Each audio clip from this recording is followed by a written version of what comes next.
Hi everyone, welcome back to my channel. నేను ఈరోజు నల్ల నువ్వులతో చిక్కీలు చేస్తున్నాను. నల్ల నువ్వుల పట్టీలు. బెల్లం కూడా మనం ఒక కప్పు నల్ల నువ్వులు తీసుకుంటే ఆ కప్పుకు కొంచెం తక్కువ బెల్లం తీసుకుంటే సరిపోతుంది. మరి సరిపడంత తీసుకుంటే స్వీట్ ఎక్కువగా ఉంటుంది. కొంచెం తక్కువ తీసుకుంటే చాలా టేస్ట్ ఉంటుంది. నువ్వులను బాగా దోరగా వేయించుకోవాలి. ఇట్లా చిటపటలాడినంత వరకు తీసి పక్కన పెట్టి చల్లారనివ్వాలి.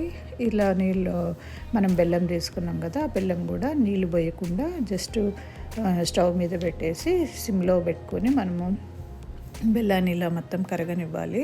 కావాలనుకుంటే కొంచెం ఒక 2-3 స్పూన్ల నీళ్ళు పోసుకోవచ్చు, అంతకంటే ఎక్కువ పోయకూడదు. ఇలా బాగా అయ్యాక, పాకం అయ్యాక మనము ఒక వాటర్లో వేసి చూసుకోవాలి. అది కొంచెం మనకు బాల్ లాగా వచ్చిందంటే అయినట్టు. అలా చూసుకొని దాంట్లో అలా అయ్యాక దీంట్లో నువ్వులు కలుపుకోవాలి. ఇంకా మనము వేపి చల్లారినాక ఆ నువ్వులను దీంట్లో కలుపుకోవాలి.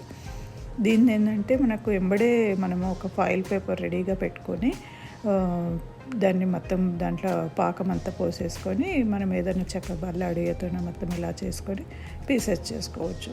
ఈ ఫాయిల్ పేపర్ ఎందుకంటే అంటుకోకుండా నీట్గా మంచి పీసెస్ లాగా వస్తాయి. చాలా టేస్ట్ ఉంటాయి. మీరు కూడా ట్రై చేయండి. నచ్చుతుంది అనుకుంటున్నాను. Thank you.